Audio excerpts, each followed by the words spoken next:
E todos nós vamos morar na glória de Deus um dia. Ninguém sabe o dia nem a hora.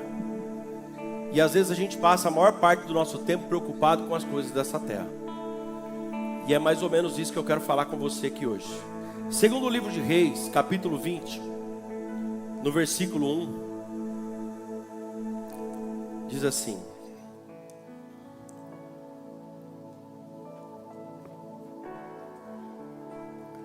preste bastante atenção nessa leitura. Por esse tempo, foi de repente, Ezequias adoeceu de uma enfermidade mortal. O profeta Isaías, filho de Amós, foi visitá-lo. Ele disse: assim diz o Senhor, ponha em ordem a sua casa, porque você morrerá. Você não vai escapar. Então Ezequias virou o rosto para a parede e orou ao Senhor, dizendo: ó Senhor, lembra-te de que andei diante de ti com fidelidade, com o coração íntegro, e fiz o que era reto aos teus olhos. E Ezequias chorou amargamente. Versículo 4: antes de Isaías tivesse saído do pátio central, a palavra do Senhor veio a ele novamente, dizendo: volte e diga a Ezequias, príncipe do meu povo, assim diz o Senhor novamente, o Deus de Davi, o seu pai, eu ouvi a sua oração e vi as suas lágrimas. Eis que vou curá-lo, e ao terceiro dia você subirá à casa do Senhor. E acrescentarei 15 anos, diga comigo, 15 anos. 15 anos da sua vida, e livrarei você das mãos do rei da Síria. Tanto você quanto esta cidade. Defenderei essa cidade por amor de mim e por amor a Davi, o meu servo. Diga amém por essa palavra. Pai, em nome de Jesus, que essa noite o teu Espírito Santo possa tratar ao nosso coração, na nossa mente. Traga um entendimento claro para cada um da forma que o Senhor acha necessário. Aquilo que eles devem fazer, Pai. Aquilo que eu devo fazer, assim como o Senhor já tratou comigo enquanto eu escrevi essa mensagem. Traga com clareza, Senhor, porque nós cremos que o Senhor tem o melhor para nós. Em nome de Jesus. Amém. Aplauda a presença de Deus. Deixa eu ir conversando com você aqui devagar. Pretendo não me demorar. Pensa comigo aqui. Ezequias, ele foi acometido de uma doença, e o texto diz que não era uma doença comum, era uma doença mortal. E Deus manda então o profeta Isaías até ele, para dizer para ele o seguinte, ó: assim diz o Senhor, coloca a tua casa em ordem, porque você vai morrer. Foi uma palavra de Deus para ele. E você percebe que aqui no texto, que no momento que Ezequias recebe essa palavra de Deus pelo profeta, que era a própria voz de Deus para ele, ele vira, de imediato, ele vira para a parede e ele faz uma oração. E a seguinte oração, versículo 3: ó Senhor, lembra-te de mim, de que andei diante de ti com fidelidade. Olha a importância de você andar reto nos caminhos do Senhor. A oração dele foi com base na palavra. Senhor, lembra-te de mim, porque eu andei com fidelidade diante de ti, com o coração íntegro, e fiz o que era reto aos teus olhos. E Ezequias chorou amargamente, porque ele sabe que ainda que ele queira aquilo, os planos de Deus é o que prevalece. Amém? E Ezequias aqui está dizendo o seguinte: aumenta meus dias de vida, Senhor, tem misericórdia de mim. E Deus viu que a oração de Ezequias aqui foi uma oração sincera, foi uma oração verdadeira. E por ser uma oração verdadeira, olha o que Deus fez, versículo 4, do 4 ao 6 agora. Antes, ele deu um recado, assim diz o Senhor, você vai morrer, arruma a tua casa, porque tem algo bagunçado lá. Aí o profeta sai, só dá o recado, sai, e o versículo 4: antes que Isaías tivesse saído do pátio central, a palavra do Senhor veio a ele dizendo: volte e diga para Ezequias, príncipe, assim diz o Senhor, o Deus de Davi seu pai, eu ouvi a sua oração e vi as suas lágrimas. E eis que eu vou curá-lo, e ao terceiro dia eu quero que você suba para minha casa. acrescentarei 15 anos à sua vida. Só até aqui, olha aqui para mim. Presta bastante atenção nisso. Para Deus responder a oração de Ezequias, e não só responder, mas dar 15 anos de vida a mais para ele, com certeza, eu não tenho dúvida disso, com base na oração que ele fez, com certeza, Ezequias era justo e ele era um homem reto nos caminhos do Senhor. Porque senão Deus não teria respondido essa oração. Então a primeira coisa que eu aprendo aqui é o seguinte, eu quero compartilhar com você, que a enfermidade de Ezequias não era o diabo. Preste bastante atenção, às vezes a gente se engana, acho que tudo de ruim que acontece na nossa vida, a gente quer endemonizar as coisas. A enfermidade dele não era o diabo, não era porque ele estava em pecado, porque tem algumas igrejas que, não sei nem se dá para chamar de igreja, mas existe uma cultura distorcida em algumas denominações, de que se você está passando por uma crise muito forte, uma dificuldade financeira, uma enfermidade, seja lá o que for, os religiosos ignorantes dizem que é o diabo. Ah, é financeiro? É o devorador, é porque você está em pecado. Então Jesus vivia no pecado, né? Porque o tanto de aflição que ele enfrentava, o tanto de dificuldade que ele enfrentava todos os dias. E muitas vezes nós queremos colocar a culpa no diabo, igreja. Sendo que tem coisas que é o próprio Deus que permite.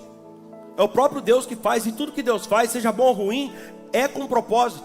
Tem um propósito em cima disso. Ele quer nos ensinar algo. Por exemplo, a Bíblia diz que Deus mandou Jonas ir até uma cidade. Essa cidade de Nínive. E Jonas não foi. Ele faz o quê? Ele pega um caminho totalmente contrário. Ele pega um navio que ia para Tarsis. E ele foge da direção que Deus deu para ele.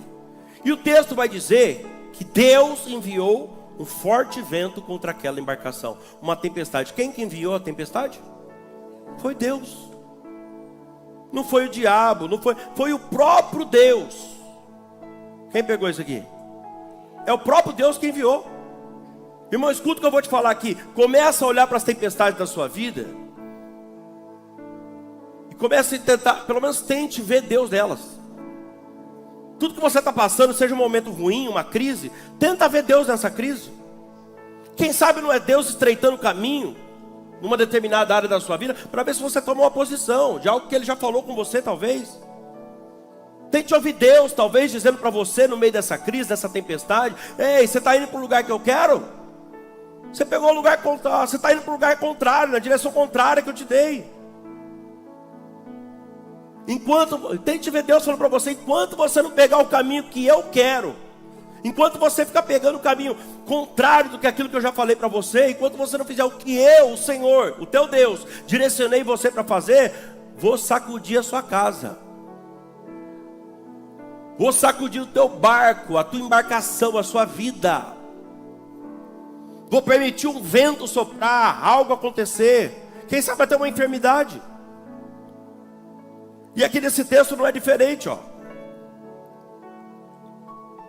Deus chega aqui para Ezequias e diz o seguinte: Ezequias, eu vou te matar. Em outras palavras, na tradução do Danilo Oliveira, para ficar mais claro para você, Deus está falando o seguinte: ó, eu vou te matar.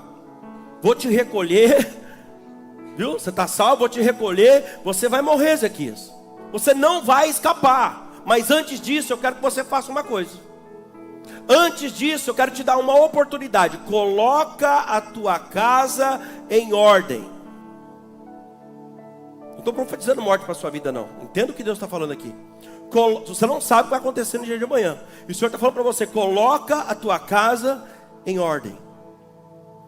Quando o profeta fala para Ezequias aqui colocar a casa dele em ordem, ele não estava falando para ele: ó, conserta o armário que está quebrado. Sabe aquele guarda-roupa que está com a porta mole já? Não é nada disso. A torneira que está espanada, sabe o chuveiro que não esquenta? Mas não é isso que ele está falando aqui não, gente. O texto aqui não está falando de casa no contexto físico onde ele morava. Está falando aqui no contexto de família. Diga comigo, família. Isso, você está no domingo da família aqui hoje. Aqui Deus está falando sobre lar, sabe? Relacionamento. Marido, esposa, filhos. E eu precisava pregar essa mensagem para você hoje, porque eu estou desde quinta-feira, chegamos agora 3 horas da tarde. 3 horas saímos de lá, chegamos na hora do culto praticamente. E estávamos numa imersão, onde falava muito sobre casal, fomos muito ministrados, e sobre família. E às vezes a gente acha que está indo para o caminho certo, mas não estamos. Tem algo para ser consertado. E o que eu recebi, eu quero passar um pouquinho para vocês, amém? Então presta atenção aqui. Deus está dizendo para ele o seguinte: Ezequias, a sua família, a sua casa, o seu lar está em desordem. E quer saber, Ezequias? Você é o cabeça lá. Assume o teu papel e resolva essa situação. Senhor, como que eu vou fazer? Eu vou te dar a direção. Vou preparar o momento certo. Eu vou colocar a palavra na sua boca, Ezequias. Eu vou fazer o que for preciso. Eu vou te dar direção, vou te dar coragem, vou te dar ousadia. Mas você vai consertar a sua casa. Organiza a tua vida, sabe? Porque a sua vida, ainda que você ache, meu Deus, que talvez está tudo bem, a sua vida está bagunçada aos meus olhos. Ajusta a tua casa, Ezequias. Alinha a tua vida, não com a sua vontade própria, mas com a minha vontade. E se você fizer isso, você nem imagina o que eu vou fazer, Ezequias. Eu vou fazer algo que os seus olhos nunca viram. Se você fizer isso, eu vou fazer algo que os seus ouvidos nunca ouviram. O que não penetrou no teu coração ainda, você não consegue nem imaginar o que eu tenho preparado para você, Ezequias. Mas eu ainda não liberei, porque você precisa organizar a sua casa. Eu olho daqui de cima e talvez Deus está dizendo isso para ele. Eu olho aqui de cima e é como se você tivesse você acha que você está fazendo tudo certo, Ezequias. E quer saber, você nem sequer pergunta para mim o que eu penso sobre as suas escolhas, sobre as suas decisões. O que eu penso sobre a sua casa, sobre o seu relacionamento conjugal, a forma que está. Que para você já entrou no automático, está no natural, mas tem algo aqui que não está me agradando não. Você nem pergunta para mim o que eu penso sobre os seus filhos, Ezequias. Sobre as suas finanças. Sobre os seus projetos, sobre os seus sonhos. Sabe, o propósito que você fez comigo lá atrás, que saiu da tua boca, nem te pedi nada. Você fez propósitos comigo. Você já esqueceu, Ezequias? Porque você mal começou e parou? Não te perguntei nada. Você que prometeu, o Senhor, a partir de hoje, é isso e aquilo, vou renunciar, vou fazer, vou ser fiel, vou largar a mão desse vício. Saiu de você, Ezequias. Você está esquecendo que meus olhos estão em todos os lugares, Ezequias? Você está esquecendo que os meus olhos estão em todos os lugares e antes todas as coisas estão nuas e patentes aos meus olhos? Não dá para se enganar mais, Ezequias. Você pensa que eu fiz tudo que eu fiz na sua vida até hoje, sabe? Te dei tudo que eu te dei para que você fosse apenas mais um. Não. Você não é apenas mais um. Se um dia, Ezequias, olha Deus falando com você, se um dia eu te resgatei, aleluia, te levantei e fiz tudo que fiz até hoje, tenho muito mais coisa para fazer. Se um dia eu decidi colocar você aonde você está, te dei condição, te dei recurso, sabe? Eu fiz tudo isso, sabe, com um objetivo. Eu não fiz por fazer, eu não fiz por ser melhor do que ninguém não, Ezequias. Eu fiz porque eu tenho um propósito a realizar na sua vida e através da sua vida. Você é príncipe do meu povo. Tem um povo te esperando, Ezequias. Meu Deus. Eu tenho um propósito através da sua família, Ezequias. Você não entendeu, irmão? Deus tem um propósito através da sua vida. Ele quer te usar. Ele vai te usar. Ele quer usar tudo que Ele te deu. Ele quer usar suas finanças. Ele quer usar os seus dons. Que você acha que é que você desenvolveu. Não, é Deus que te deu isso aí. Os talentos que você recebeu, foi tudo Ele que te deu. E Ele quer usar isso aí, sabe para quê? Em favor da obra dEle. Diga glória a Deus. Vou falar uma verdade para você aqui. Nós valorizamos, investimos, cuidamos daquilo que é prioridade para nós. Essa é a verdade. O que é prioridade para você? O que você tem feito ultimamente? O que você tem mais valorizado na sua vida? Vamos dar uma analisada agora, já que Deus está falando para colocar a casa em ordem. O que é prioridade da sua vida? O que você tem valorizado? O que? Você tem investido no quê? Tem cuidado do que ultimamente? Qual que é a maior parte do seu tempo? Você tem colocado no quê? Isso aí é sua prioridade. Acho que tem algo errado aí, né?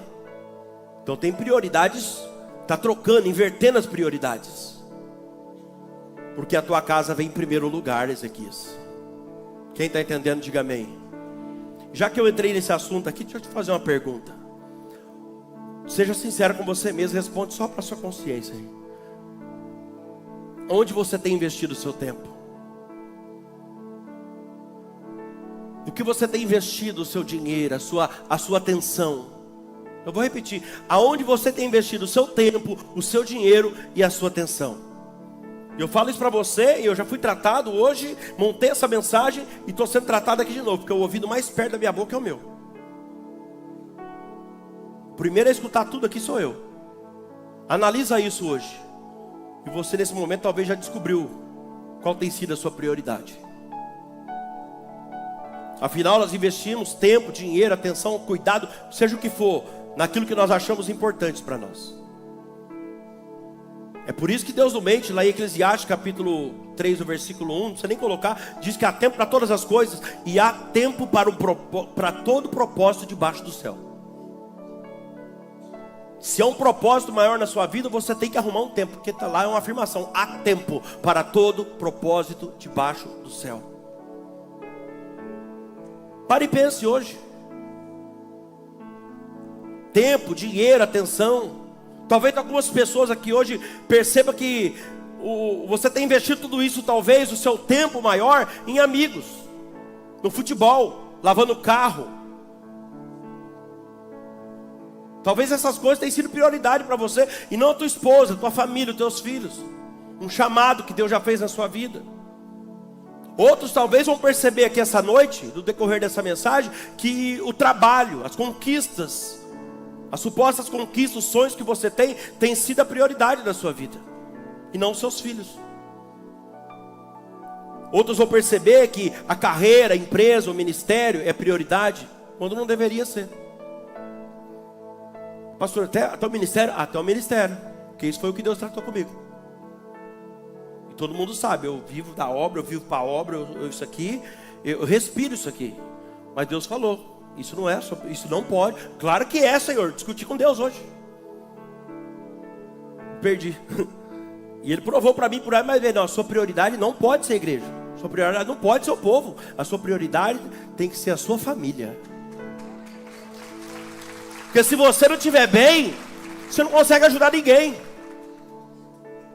Quem está entendendo?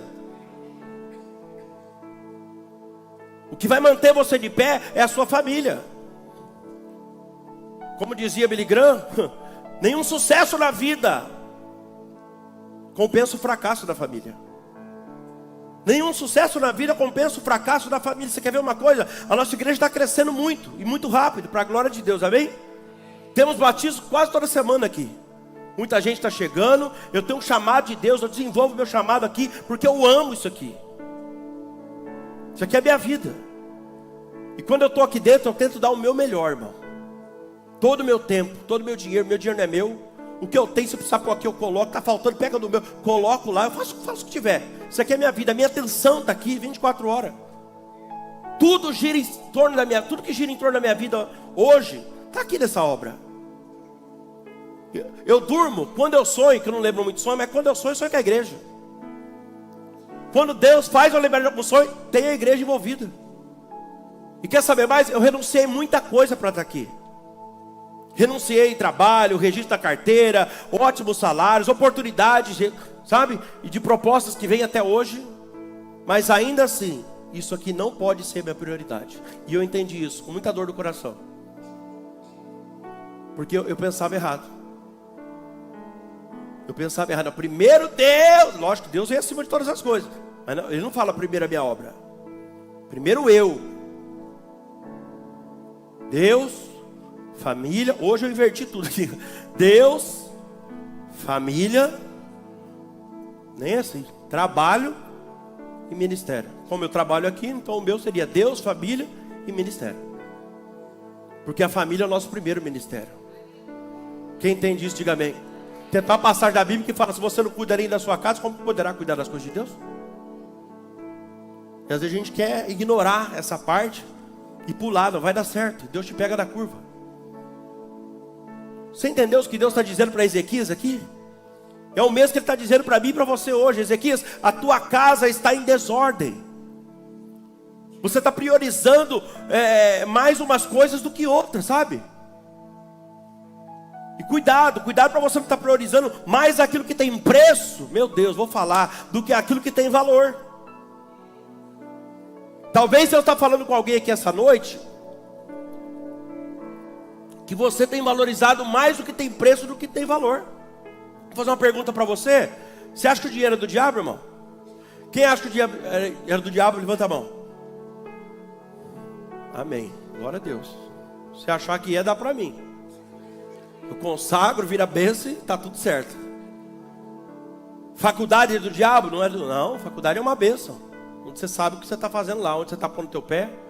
Quem é você em Cristo, né? A empresa é do diabo? Claro que não, a empresa também não é do diabo. Mas tudo é questão de prioridade. Diga comigo, prioridade.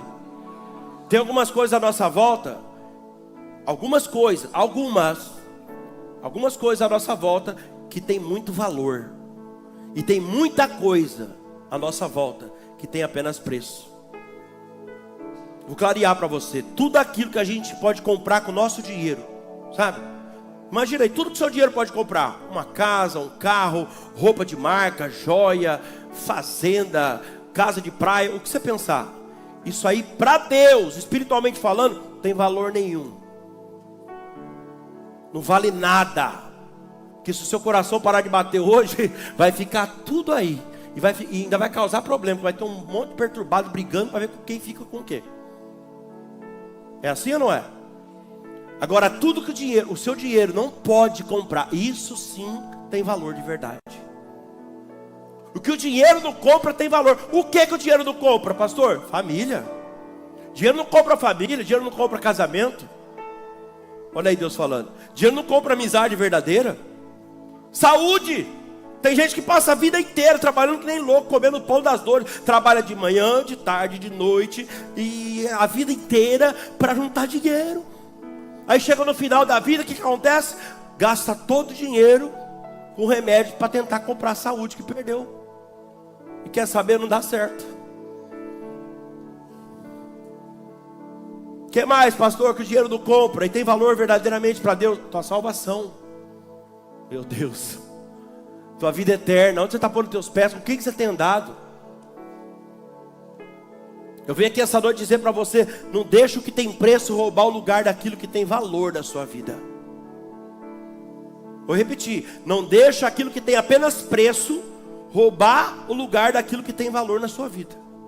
E Deus está falando com alguém aqui hoje. Está falando com você, Ezequias, você vai morrer. E você não sabe quando vai ser. Tira o nome de Ezequias aqui agora. Vamos falar sério. Tira o nome de Ezequias e coloca o seu agora, irmão. Pastor, está amarrado essa profecia. Mas não é profecia, eu não estou profetizando não. Eu estou falando a verdade. Isso aqui é a palavra de Deus. Porque uma hora ou outra, mais cedo ou mais tarde, nós cantamos aqui, ó. Nós vamos morrer, irmão. E vai ser um piscar de olhos. Você parou de respirar hoje, Jesus voltou para você. Então procure antes disso colocar a sua casa em ordem. E alguns de vocês aqui sabem que eu não estou falando isso agora. Deus vem falando isso já no decorrer das mensagens. Dia após dia, culto após culto. Chegue no seu último dia, sabe? A ponto de você olhar para trás e dizer, olha, valeu a pena cada centavo que eu investi. Valeu a pena cada minuto que eu me dediquei. Sabe, eu vivi intensamente cada dia da minha vida. Que você possa dizer isso lá no final da sua vida. Você possa dizer exatamente isso. Olha, quando eu sentei para tomar um café. Quem gosta de café aí? Não tem jeito, né?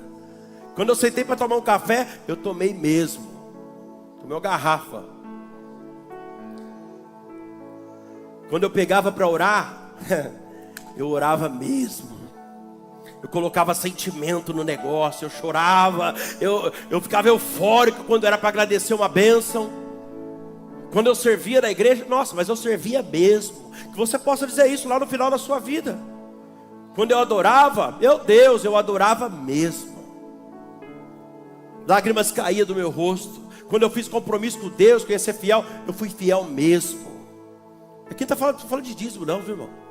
Apesar de ser um princípio de Deus estabelecido, eu era fiel mesmo. Eu não trocava um culto por churrasco.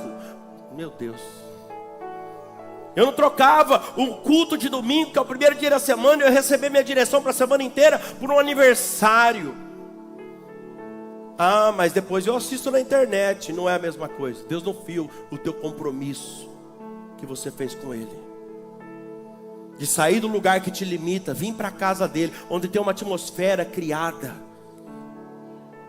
E nessa atmosfera é quebrada, sabe? A unção de Deus vem, quebra e despedaça todo o jugo que estava sobre você durante aquela semana, te livrando de um acidente, de um infarto, de um AVC.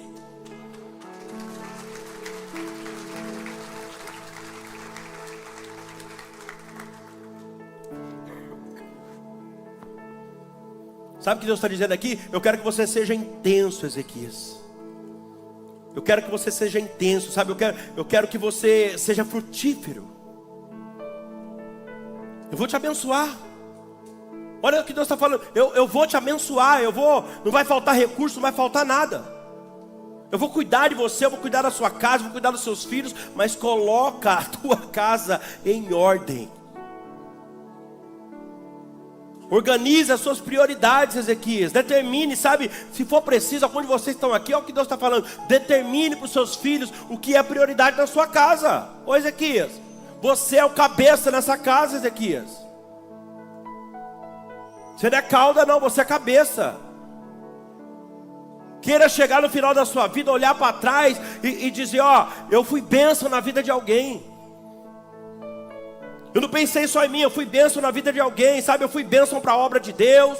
Eu fui bênção, eu somei na igreja que Deus me plantou, onde eu criei raiz, eu fui bênção lá.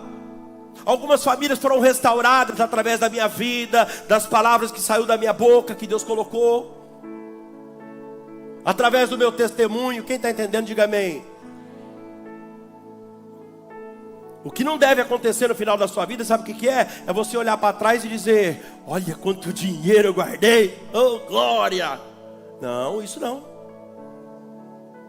Quanta coisa eu conquistei, olha o meu patrimônio. Não, não, não, isso não deve acontecer no final da sua vida.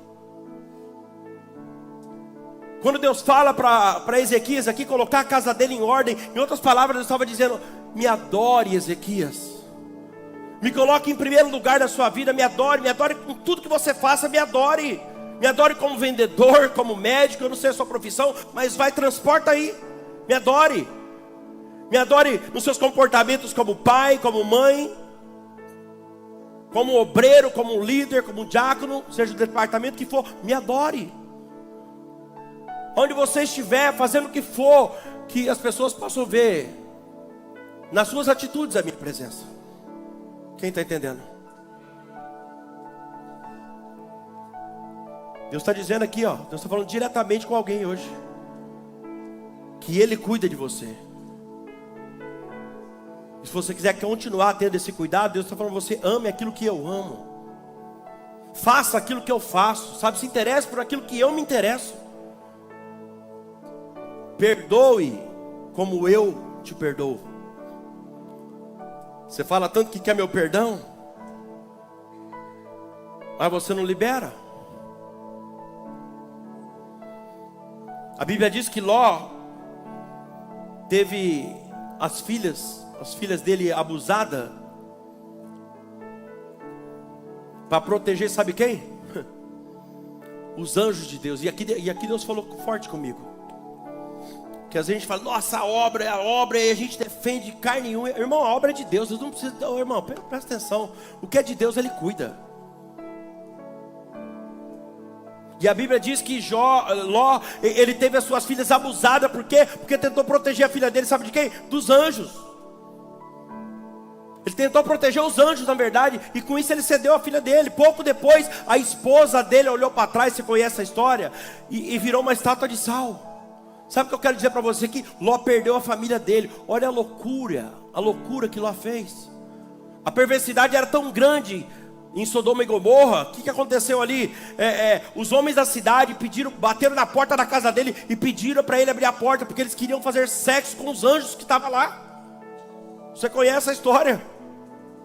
E a Bíblia fala que Ló abre a porta da casa dele e diz o seguinte: os anjos não, levem minhas filhas porque elas são virgens, mas não toquem no anjo do Senhor. Fala sério, irmão. Olha o que a religiosidade faz com a pessoa. Olha o que uma religião faz com a pessoa. Tem gente que tem coragem de pregar, dizendo, eu já ouvi um monte de pregação dizendo que Ló fez o certo, porque ele agiu corretamente, porque ele estava entregando as filhas dele para proteger os anjos de Deus. Isso não entra na minha cabeça. Eu não consigo entender, pastor, mas não está certo, não é de Deus, os anjos de Deus. Para mim, Ló fez um papel, sabe do quê? De um babaca. Desculpa a palavra, mas não tem outro nome para dar, um babaca, um otário religioso. E com toda certeza, eu tenho certeza que eu estou te falando, ele foi reprovado por Deus nessa atitude. Ele foi reprovado por Deus. Por quê? Porque ele colocou a religião, a espiritualidade, vamos dizer assim, acima da família dele. Do bem mais precioso que Deus preza de capa a capa e que Deus deu para ele, ele não protegeu a família dele. Para começar, anjo lá precisa de ajuda de alguém, gente? Se Deus envia anjos para lutar a nosso favor, anjo lá vai precisar da nossa ajuda? Agora o meu filho precisa. Quem está entendendo? A minha família precisa da minha ajuda, da minha proteção. Quem concorda, diga amém. E a Bíblia fala que depois disso, depois que Ló entrega as filhas dele para proteger os anjos do Senhor, a mulher de Ló não ouviu mais a ordem dele, perdeu o respeito, perdeu a dignidade e a moral dentro da própria casa. Ló perdeu o respeito da esposa. A família já não respeitava mais aquilo que Ló falava, porque a Bíblia diz que Ló saiu com a sua família e ele disse: ninguém olhe para trás, mas a mulher dele olhou. Então quer dizer que a palavra dele já não tinha mais valor. Quem entende isso, diga amém. Sabe o que significa? Ló perdeu a autoridade no meio da família. Quem sabe eu estou pregando para alguém essa noite, você está bem perdendo a autoridade no meio da sua família. E Deus trouxe você aqui hoje, falar: assuma o teu papel de cabeça nessa casa. Organiza a tua casa, porque eu tenho muita coisa para fazer na sua vida ainda. Alguém que não protege a sua família, entrega a sua família de mão beijada para ser abusada, ou melhor, maltratada pelo inimigo. Alguém que se esconde atrás de uma religião, de espiritualidade, com certeza perderá sempre alguém no caminho. Perderá alguém importante. Essa fachada, sabe, igreja, essa fachada religiosa que as pessoas passam hoje em dia, essa falsa imagem que diz: olha, eu estou na igreja todo dia, eu estou na igreja toda semana. Cuidado, hein, cuidado. Ah, eu sou muito de Deus, eu não perco um culto, glória a Deus por isso. Ah, mas quando não tem culto na minha igreja, eu vou até em outra igreja. Cuidado. O perigo não é você ir em outra igreja, é que esse negócio de falar: eu tenho muito de Deus, porque eu estou todo dia envolvido com as coisas de Deus. Deixa eu te falar uma coisa: aparência de santidade não revela grau de espiritualidade. A aparência de religiosidade não revela grau de espiritualidade. Cuidado. Deus tratou comigo hoje no ativismo. Cuidado com o ativismo religioso. Ai, acha que está tudo certo porque eu estou pondo a obra de Deus em primeiro lugar e estou só na atividade. Eu estou desesperado, eu estou trabalhando para Deus. Isso as coisas mais importantes da sua vida. Como é que está? Você tem atenção para todo mundo ou tem atenção para sua esposa? Todo mundo separa? Claro, irmã. Oi, irmão. Lógico, pode ser agora. Sim. Aí a esposa vai falar, não tem tempo. Não tem paciência para ouvir. A ponto de eu chegar a ouvir dela já várias vezes. Eu só não entendo isso, ó. Você tem tempo para falar com todo mundo, mas para mim você não tem tempo.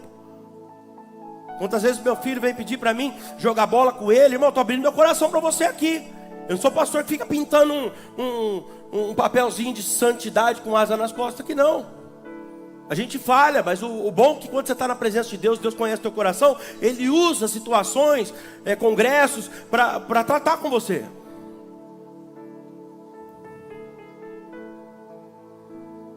Quantas vezes? Tem tempo para nada, meu filho pede para jogar bola. Aí esses dias saiu um negócio lá estranho lá no futebol. Eu falei: o que está acontecendo? Por que você chamou eu para jogar então? Porque você nunca pode, pai. Não tem nem resposta para dar. Esses dias a gente foi sair junto para dar uma volta. Falou, vamos jantar fora, vamos dar uma volta. Deus já estava tratando comigo antes disso. A hora que eu falei, papai, quem que vai visitar hoje?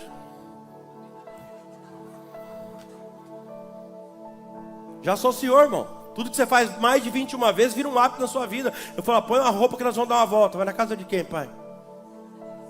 Tem criança lá pelo menos? Muita aparência de santidade é simplesmente religiosidade. Espiritualidade e religiosidade. Essas duas palavras parecem ser bem parecidas, né? Mas escuta o que eu vou te falar aqui. Não tem nada a ver um significado com o outro. Você quer ver uma coisa? A religiosidade te engana e faz você acreditar que você é alguma coisa, que você é alguém melhor do que outro. A espiritualidade te faz parecido com Jesus e faz você entender que você não é melhor do que ninguém. Essa é a diferença de um religioso e alguém espiritual. Ele pode até estar acima, saber que está acima, que é acima, mas ele só é porque ele está em Cristo. Que se Jesus sair não sobra nada. Essa é a verdade. Religiosidade mata muitas pessoas, coloca pessoas, religiosidade coloca muitas pessoas para fora da igreja. A espiritualidade cura e salva as pessoas. E não importa quem seja. A religiosidade condena a pessoa dizendo que elas vão para o inferno. A espiritualidade consegue amar os piores pecadores. Que ainda consegue pregar para as pessoas, liberar uma palavra de salvação para a vida delas. Uma igreja religiosa, por exemplo, se entrasse agora um assassino bem conhecido aqui agora, no meio do culto, e sentasse numa cadeira, um assassino bem conhecido, talvez ninguém fosse lá, uma igreja religiosa, talvez ninguém fosse cumprimentar ele. Talvez até mudasse de cadeira. Mas se esse assassino, qualquer traficante, bem renomado até, bem conhecido, se ele entrar numa igreja espiritual, como a nossa aqui, diga amém. Todos aqui, eu tenho certeza que todos aqui vão entender que ele também é gente. E que ele precisa de Deus, assim como nós. Nós não podemos fazer acepção de pessoa não, gente. Quem convence o homem da justiça, do juízo, do pecado, não é o pastor tal, não é ninguém. É o Espírito Santo de Deus. E a espiritualidade, quando você tem o Espírito Santo, a espiritualidade, ela te faz parecido com Jesus. Você quer ver uma coisa? Estou encaminhando para o final já, redobra atenção aqui. A religiosidade, ela faz você falar em línguas no domingo. Glória a Deus, durante o culto. Mas a espiritualidade é algo muito mais além. Porque tem gente que fala em línguas no domingo no culto, mas na segunda está falando mal da vida de todo mundo. Agora a espiritualidade é diferente. Talvez a pessoa nem fale em línguas no culto do domingo, nem na terça, nem na quinta, mas na segunda ela consegue segurar, guardar a língua dela. Isso é espiritualidade. Maturidade espiritual, quem está entendendo, diga amém. Outra coisa, já que eu entrei no assunto aqui, vou falar algo para alguém que está aqui, ou lá na internet me ouvindo. Quando alguém for falar mal de outra pessoa para você, se você for espiritual e não religioso, sabe o que você vai dizer? Amém, vamos orar para essa pessoa então. Você viu quem caiu? O que você fez para ajudar? Ah, é nada, né? Escolha. Então começa fazendo alguma coisa agora, vai orar para ele. Porque se você dá, é sério? Como que foi? Me conta. Religioso. Aqueles linguarudos que reúnem as irmãs, vem cá, faz uma roda. Para não falar que é fofoqueira, sabe o que ela fala? Ó, vamos orar para o fulano que ele caiu. Ó, filho, vamos orar. Ele falou, juntou 20, só para poder fofocar. Vai dobrar o seu joelho e orar. Qual é a diferença de 20 saber e orar juntos? Se você não tem poder na sua oração, não? Deus não te ouve. A vontade não é reunir, é reunir e contar. Essa é a vontade. Meu Deus. Nem sei porque que eu falei isso, mas Deus sabe. Então eu venho aqui dizer para você essa noite: não coloque como prioridade na sua vida aquilo que te deixa feliz. Priorize aquilo que te deixa forte. Deixa eu repetir isso aqui. Não coloque como prioridade na sua vida aquilo que te deixa feliz, alegre, prazeres momentâneos. mas priorize aquilo que te deixa forte. Pensa uma pessoa que gosta de estar envolvido 24 horas na obra. Pensa aí. Esse cara sou eu. Se eu pudesse, irmão, eu faria culto todos os dias. Sabe por quê? Porque isso me deixa feliz. Mas sabe por que eu estou falando isso para você? Porque eu não posso. Hoje eu aprendi que eu não posso. Se tivesse culto de segunda a segunda, eu faria, porque isso me deixa feliz. Mas hoje eu aprendi que eu não posso. Tem gente que se pudesse fazer churrasco todo dia, jogava bola com os amigos todo dia, de segunda a segunda. Por quê? Porque isso deixa a pessoa feliz.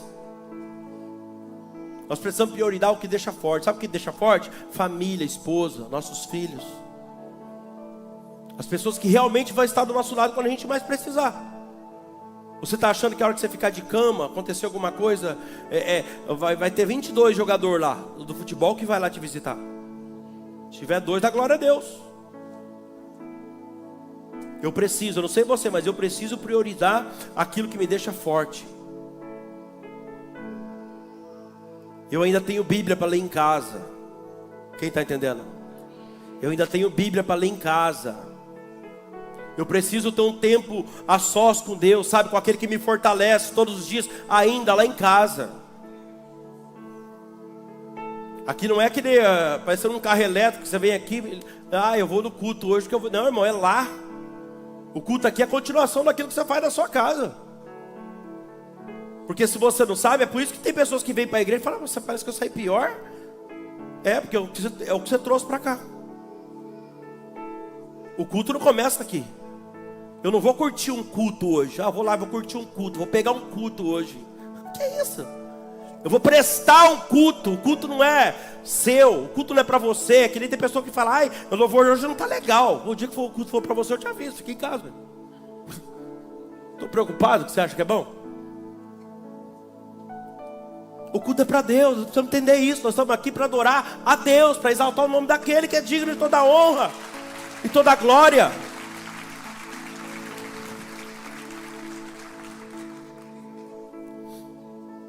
Ezequias, você vai morrer. Priorize o que é prioridade, Ezequias. Para finalizar, obrigado. Pelo fato de Ezequias não colocar a casa dele em ordem, Deus deu mais 15 anos para ele. Entenda isso como uma oportunidade que Deus está te dando hoje. Talvez fosse acontecer essa noite, talvez essa semana. Mas pelo fato de você reconhecer hoje que essa palavra vem de encontro e fala: tenho algo para arrumar lá em casa, Deus está te dando talvez mais 15, 20, 30, vai saber. Ele entendeu que ele tinha que colocar a casa dele em ordem. Ele faz uma oração e agora Deus acrescenta 15 anos na vida dele. Diga glória a Deus. Agora pega isso aqui. Dentro de um período de 15 anos, Ezequias teve um filho. Ele ainda teve mais um filho nesse período de 15 anos.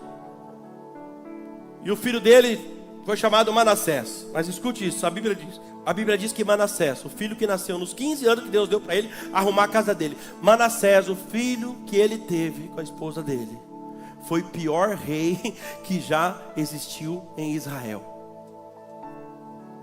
Foi o pior rei que Israel já teve. Preste atenção nisso. Manassés, o pior rei de Israel, era o filho de Ezequias. E o pior de tudo é que Manassés foi gerado durante os 15 anos a mais que Deus deu para Ezequias consertar a casa dele. Olha aqui para mim. Deus deu 15 anos de vida a mais para Ezequias com um objetivo só: para que ele colocasse a casa dele em ordem. E dentro desses 15 anos ele conseguiu criar um rei abominável para assumir Israel. Eu quero finalizar mostrando para você rapidinho aqui, 2 erros que Ezequias cometeu, capaz de condenar não só a família dele, mas uma geração inteira. 2 erros e que pode atrapalhar a gente de colocar nossa casa em ordem. Isaías capítulo 39, versículo 1. Olha o que diz aqui. Isaías 39, versículo 1. Vai dar na conta. Nesse tempo, Merodach-Baladã, olha o nome bonito aí, você que está grávido, você põe no seu filho. Merodach-Baladã, filho de Baladã, rei da Babilônia, o filho do rei, enviou cartas e um presente a Ezequias. Presta atenção nisso aqui, você não perdeu o fio da meada.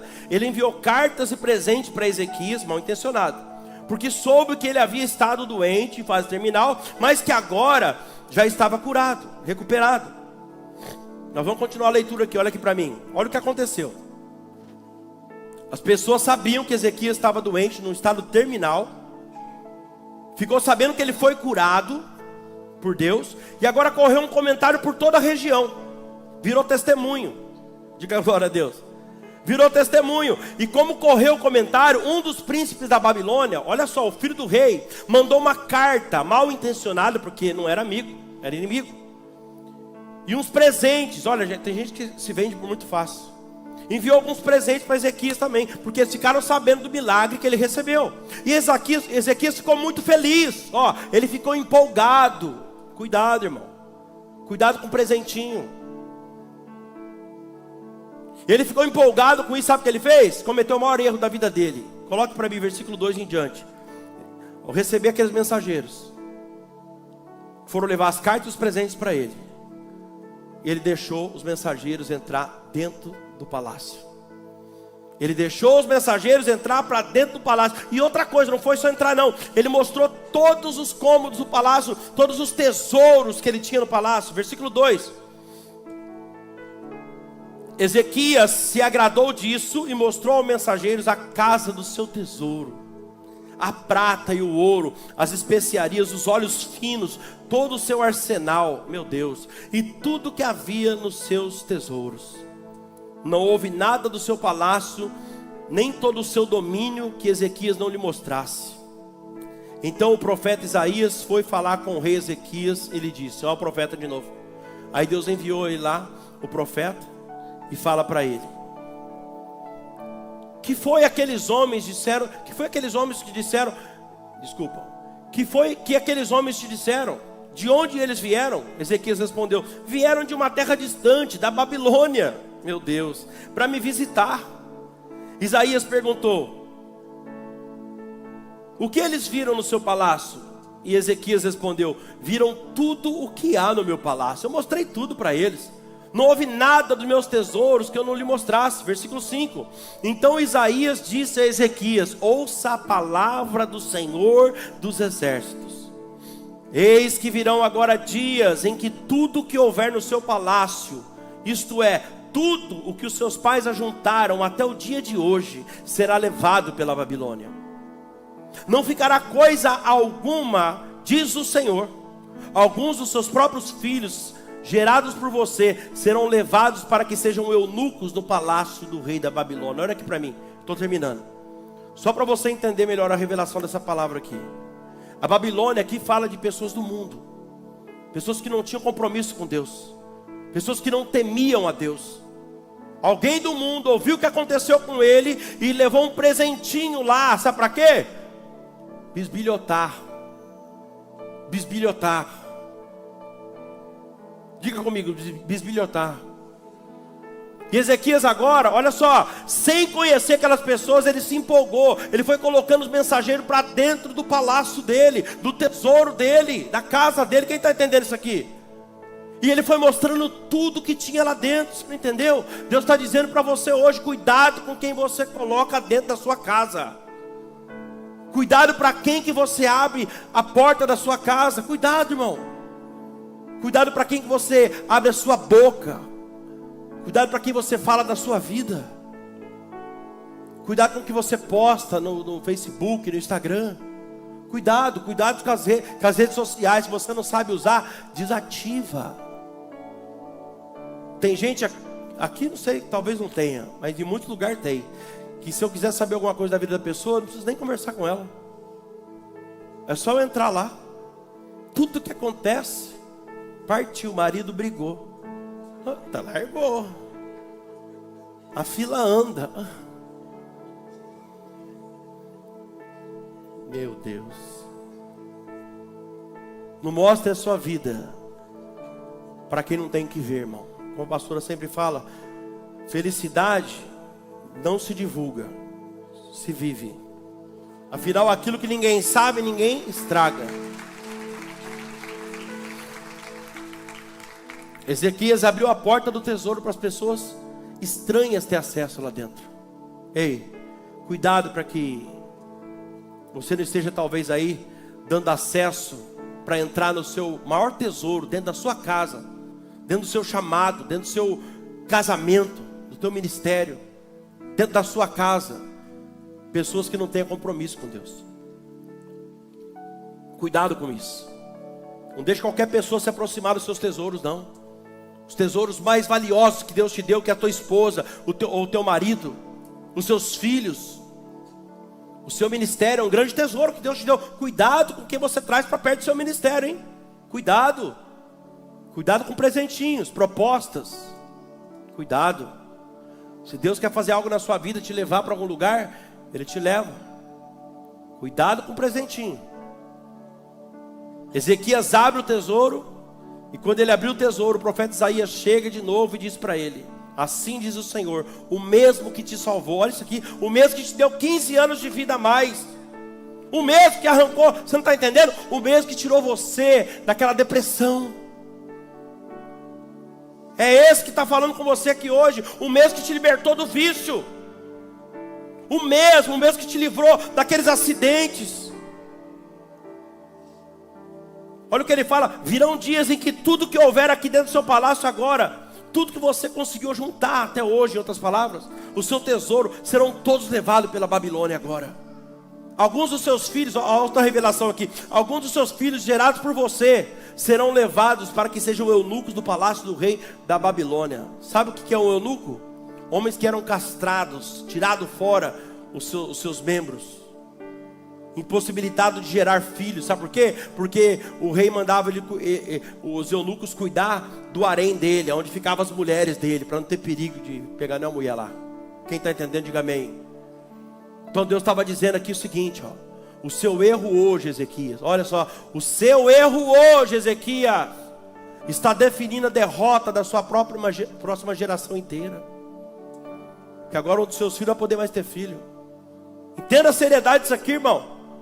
Além de seus filhos serem derrotados, você não terá descendentes, não vai poder ter descendentes.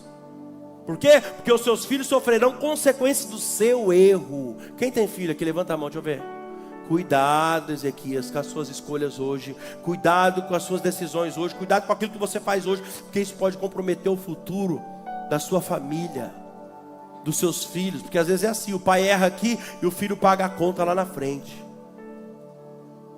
Pastor, você está falando base bíblica para isso? Você quer? Adão errou lá atrás, não errou? Pois é. E se não fosse Jesus, nós estaríamos todos no inferno, porque nós somos descendentes de Adão. Nosso pai Adão errou lá, ele teve filho, teve netos, e assim foi, e até chegar na gente. E se não fosse Jesus, todos nós estaríamos no inferno.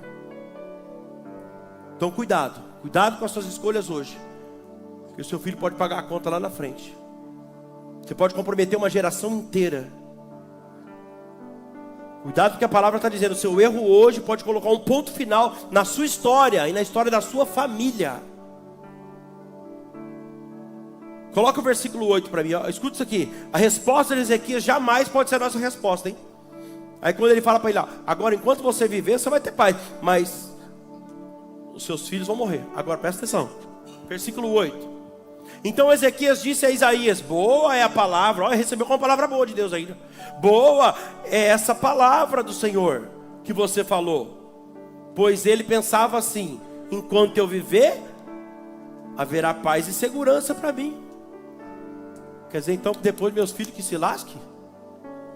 Eu vou ter paz enquanto eu viver, mas assim que então depois os seus filhos vão sofrer? Diga comigo, misericórdia. Sabe o que Ezequias estava dizendo aqui? Os meus filhos vão se dar mal, vão morrer, mas enquanto eu viver eu vou ter paz, vou ter dinheiro, vou ter segurança, e é isso que importa. A resposta de Ezequias não pode ser a nossa resposta. Sabe o que Deus está ensinando para mim e para você aqui? Eu tirei uma lição grande aqui. A pessoa que não põe a sua casa em ordem nunca estará preocupada com o futuro de ninguém. Quer saber? Nem com aqueles da sua própria casa.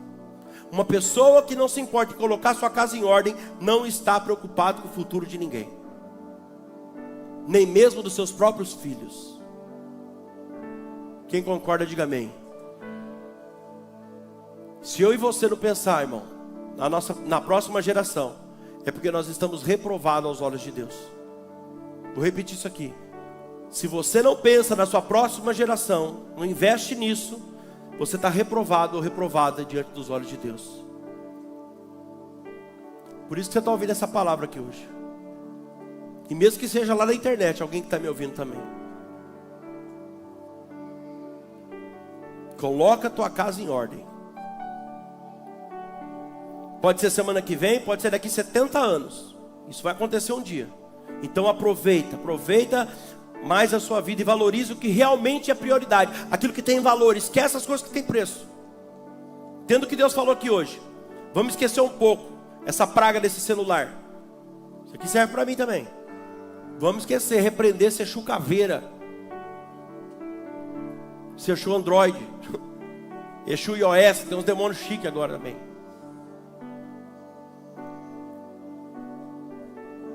Uma tela viciante, não é? É ou não é? Vamos falar a realidade aqui. Já acorda procurando. Olha, qual que foi o palavrão? Desgraça. Pronto, falei. Não é palavrão? Desgraça é algo fora da graça de Deus. Já acorda procurando. Primeira coisa, acordou, não consegue nem abrir o olho, já pega o celular, aí já liga. Nem a luz do celular aguenta e está lá brigando, apertando o olho para ler. Aí deixa eu entrar aqui para ver se quem que curtiu ou comentou a foto que eu postei ontem. Que vergonha, irmão. Primeira coisa do dia, deixa eu ver quem viu e quem curtiu o que eu postei antes de dormir ontem. Doença, irmão.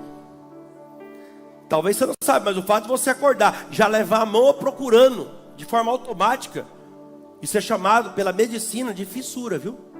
Se você não sabe o que é fissura, eu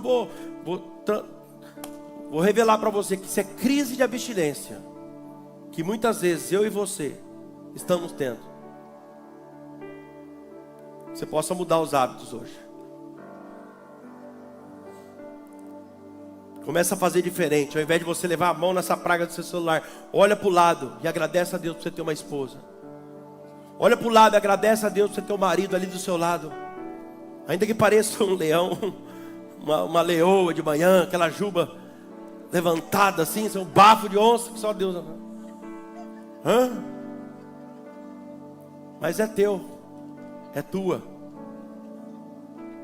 É feia, careca, é baixinha, é barrigudo, seja lá o que for, mas é teu.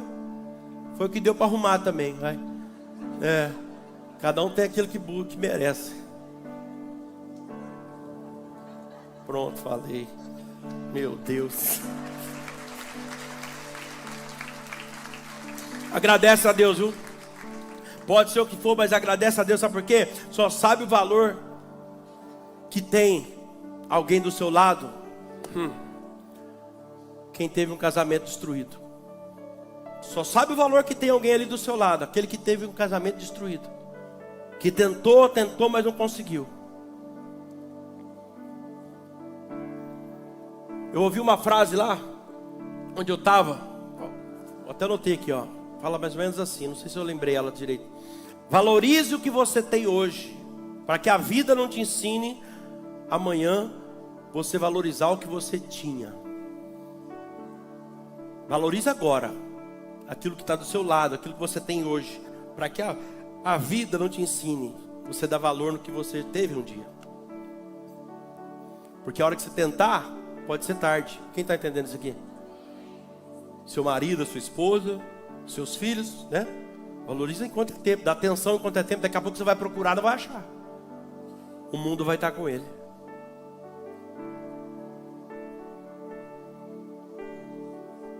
Fica de pé, por favor.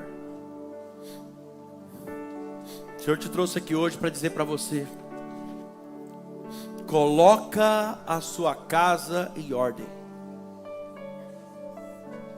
É a missão da sua semana, para começar, hein? Para começar essa semana. Daqui para o final do ano você não tem noção do que Deus vai fazer ainda. Mas a primeira coisa que Ele está falando: organize a sua casa. Não é para a torneira espanada, isso aí já devia ter feito já. A luz lá que está queimada, a mulher já falou um monte de vezes. Isso aí é o lar. Se precisar, vai reunir, vai sentar. A partir de hoje aqui é assim, assim, assim. A partir de hoje tem hora para isso, para aquilo.